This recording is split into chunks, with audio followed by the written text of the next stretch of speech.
Hello everyone, and welcome to Mysterious 5. In this video, we'll be talking about Japanese killer Takahiro Shirashi. Even though it happened in 2017, the story of Takahiro Shirashi, or the Twitter killer, was relatively unknown to the world outside of Japan until around 2020. This story actually begins in Zama, Japan, on the 9th of October, when Takahiro Shirashi was born. He was a relatively normal child who enjoyed athletics and baseball, and people who knew him during his childhood years have since described him as someone who was able to socialize with neighbors well, even though he was a quiet child. While he did not excel academically, Takahiro was relatively easygoing and did not cause a lot of problems for his parents. However, Takahiro and his group of friends had an extremely strange habit. They would play a game wherein they took turns to choke each other until they almost passed out due to a lack of oxygen. This game was apparently something they just engaged in for fun, although, given the type of person Takahiro turned out to be, this was an early red flag. In an interview with the Fuji TV network, one of his childhood friends even reported that Takahiro once lost consciousness during this game. It was during his years in high school that things began to take a turn for the worst at home. His parents decided to separate, which resulted in his mother and sister moving out of the family home. Takahiro graduated from high school in 2009, after which he worked at a supermarket for about 2 years.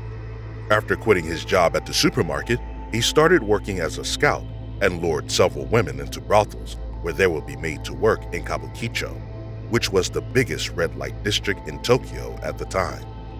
During this time, he was described as someone who was ambitious and dangerous, who was capable of deep betrayals. This led to him being arrested for trying to scout a woman even though he knew that she would be forced to work at a brothel. He was found guilty and sentenced to 14 months in prison, but then he received a 3-year suspended sentence, which meant that he would not have to serve his prison sentence if he avoided committing a crime for 3 years. Even at the time of this initial arrest, the people of Japan knew Takahiro was bad news. His picture was posted to Twitter with the caption, "Watch out for this scout." Several other people called him the Creepy Scout. This reputation caused Shirashi to move back to his hometown of Zama in August of 2017, where he moved into a loft apartment that was roughly 2.5 kilometers from his childhood home. Takahiro was the closest to his father and felt the most comfortable talking to him. During this time, he confided in his father that he did not know why he was still alive and that his life felt purposeless. He mostly stayed in his room and avoided going out to meet friends. He turned to social media sites to find a sense of companionship and connect with people of his own age. But things turned dark soon after. Takahiro soon gained a reputation on Twitter as being someone who indulged other people's desires to end their own life. He would encourage people who wanted to end their life instead of offering support, and one of his 5 Twitter accounts was actually called Hanging Pro. The profile picture he used for this Twitter account was an anime character with marks around his neck that resembled rope marks that are usually caused by hanging. His Twitter bio, which was in Japanese, expressed his desire to make the knowledge on hanging procedures to be more widespread and that he wanted to help those who did not want to be in pain anymore. He also stated in the bio that people interested in this could send him a direct message. Once he had his account set up, Takahiro started looking for emotionally vulnerable targets using Twitter's hashtag search feature. He would later state that this was a conscious move on his part because he believed that vulnerable victims would be easier to lure. He would search hashtags that people who wanted to end their own lives would likely to use, and he would then begin targeting the people who posted these tweets. During this time, he also published several tweets offering his apartment to people who wanted a space to end their lives, and in some of these tweets, he even mentioned that he would end his own life with them so they would not have to be alone, as a veiled attempt at offering them comfort in order to make himself seem empathetic. But in reality, Takahiro was far from empathetic. He was a cold and calculating killer who would go to great lengths to get his victims to trust him, and this pact that he made with his victims was simply a means to an end. In addition to this, his Twitter activity would later reveal that after establishing contact with potential victims, he would emotionally manipulate and groom them to make them trust him. In hindsight, this is likely the most cruel way he could have possibly taken advantage of people who were already vulnerable. By doing this, he ensured that his victims would not only accept his invitation to come to his house, but also that they would not cause a scene or a disturbance that might alert the people at their meeting point. To anyone who witnessed their meeting, it would just seem like two friends who were meeting in a public place. This is also probably the reason why none of his neighbors ever reported a disturbance or even the slightest noise coming from his apartment. An ex-girlfriend of Takahiro's, who used to live with him, even described him as being a gentle person, albeit one who had a lot of dark interests. Takahiro took to Twitter to make himself look like an emotionally vulnerable person looking for solace. In a tweet he posted on the 25th of August, 2017, Takahiro wrote the following: "I want to forget everything. I want to disappear." In another one of his accounts, he published tweets such as, "I want to spread my knowledge in hanging. I really want to become the source of strength for everyone who is in pain. And if you are at a dead end, please consult me." By modifying his persona in each account, he was able to connect with a wider audience, which further proves that he was making conscious decisions throughout the process. After he had established himself as a trustworthy person in the eyes of his victims, he would invite his victims over to his apartment. In order to ensure that they did not change their minds at the last minute, Takahiro personally escorted them to his apartment from the train station that was closest to their place of residence. Takahiro ended the lives of 8 women and 1 man between the ages of 15 to 26, before finally he was arrested on the 31st of October 2017, when investigators visited his apartment to question him about the whereabouts of one of his victims, Akio Tamura, who was a 23-year-old from Hachiochi, Japan. When investigators stepped into his apartment, they asked him if he knew where she was, to which he stayed silent and simply pointed at a cooler. Police then opened up the cooler to find what remained of Akio's body. Police were pointed in the direction of Takahiro by the brother of Akio, who logged into her social media accounts shortly after she went missing. Upon seeing several suspicious interactions between Takahiro and Akio, he decided to contact the authorities. Takahiro then calmly led them from one cooler to the next, showing them how and where he had hidden the remains of each of his victims. News of his arrest and the method he used to lure his victims spread like wildfire all over Japan. But due to Japanese privacy laws, this news did not reach the international media until about 3 years after his arrest, when Takahiro finally went to trial for his crimes. Although he pleaded guilty to all 9 killings, his defense team argued that the charges against him should be changed to killing with consent, which would impose a much more lenient sentence on him.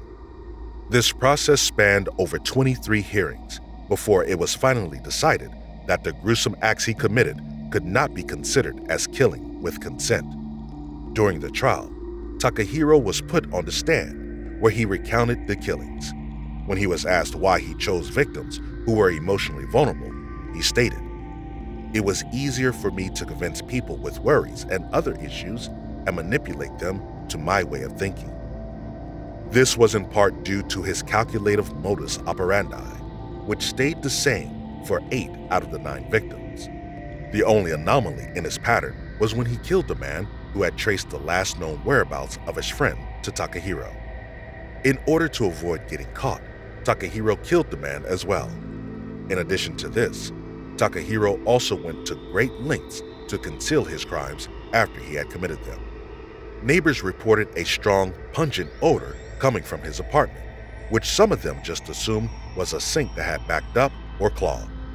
Several of them also stated he would leave his bathroom's exhaust fan on throughout the day, which they thought was odd, but none of them really ever imagined that he could be capable of killing 9 people. In addition to this, investigators initially had their doubts about whether or not Takahiro acted alone, because it seemed improbable that he could have killed 9 people in the span of 2 months without a single person hearing a sound. However, Takahiro's confession that he gave his victims alcohol and pills to subdue them seemed to have cleared up the suspicion that he could have had an accomplice. Takahiro's arrest led the media to draw comparisons between him and other serial killers who had tormented Japan and were sentenced to death. Takahiro, too, faced a similar fate, and he was sentenced to death. Takahiro said he would not be appealing his death sentence. When he was interviewed by a Japanese newspaper called Mainichi about his death sentence, Takahiro stated, "I thought I might feel something, but I didn't sweat and my heart was not pounding or anything. I already knew full well what was coming." Nobody could really understand the motive behind Takahiro's crimes until he spoke about them himself in an interview with Jiji Press. He developed quite a notorious reputation with the Japanese media soon after his sentencing and would often demand that they pay him for interviews. During the interview with Jiji Press, he stated that he lured the women to his apartment to assault them and rob them, and attributed his spree to greed. He took full responsibility for his crimes, but he showed no remorse at all while talking about his victims. While talking about the people he had killed and how their loved ones must be coping with the loss, he said, "I drew a line between people I love and care about and other people." Furthermore, he said he was shocked that he got arrested and blamed his arrest on the fact that he did not turn off his last victim's phone. He even went as far as to say that he wished he could have done a lot of things differently to avoid getting caught. And he also stated that if he had not gotten caught, he never would have stopped killing. He also expressed an interest in writing a book for the media company in exchange for a substantial amount of money. Throughout the interview, he seemed more fixated on money than he did on the magnanimity of his actions. While he attempted to apologize for the deaths of some of his victims, he openly stated that he did not really feel a sense of regret about killing certain others, with whom he did not have much of an emotional connection. The most telling statement by Takahiro himself, which gives us an unparalleled look into his psyche, is when he stated, "I am sorry only because I failed when I got caught. If I wasn't arrested, I will not be regretting anything." The Japanese media withheld the names of Takahiro's victims out of respect for their privacy and the privacy of their families, save for the last victim, whose death led to his capture. While providing victim impact statements, several family members of his victims expressed a deep-rooted sense of grief. In an interview with a Japanese media outlet called NHK, the father of one of Takahiro's victims said that he would never forgive Takahiro, even if he dies. He went on to state, "Even now, when I see a woman of my daughter's age, I mistake her for my daughter. This pain will never go away. Give her back to me." The father of another victim, who was only 17 years old at the time of her death, stated, "I feel like I want to get revenge, but bereaved families can't do anything. I don't know how to vent my anger." The brother of his last victim, Akio Tomura, stated that he felt as though his heart had died when he heard Takahiro's testimony. Even the judge who presided over the hearing was disturbed, and he stated that the case had provoked great anxiety in society because social networks are so commonly used. He further stated, "All the killings were well planned, and the modus operandi makes it one of the most malicious killings ever in the history of crime." The people of Japan were understandably outraged by the crimes, and even more outraged at the fact that an individual who seemed predatory by nature was allowed to interact with emotionally vulnerable people on the internet. The case sparked conversations about how mental health was stigmatized in Japan, and the Japanese government even suggested that additional restrictions may be enacted in order to protect Japanese citizens online. In addition to this, Twitter's chief executive officer, Jack Dorsey, also stated that he felt deeply saddened by the crime, and that while they tried to promote the positive use of their platform, it was unrealistic to expect the platform to auto-delete tweets of a certain nature. Takahiro's death sentence also sparked conversations on Japan's execution policy. Neither prisoners on death row nor their families would be informed of the date of their execution beforehand. The inmates would only be informed on the day of their execution, and some media outlets have since stated that this treatment can be considered as almost inhumane. Takahiro, who is still set on not appealing his death sentence, says that he wants to marry a normal girl before he is executed. He told a Japanese tabloid, "Several people have come in the last 2 years, but nothing has led to marriage. I get these kind of fan letters sometimes too, but there are not many women who are the type of person to come and see me here. I was thinking it would be good to have someone who supports me. She will be able to come and see me and bring me things, but I think it's not going to come together. None of the conversations that I am having with people are going anywhere certain anyway, so I want to put the time I do have left to use finding a girl." That's all the information we have on the Takahiro Shirashi, or the Twitter killer, at the moment.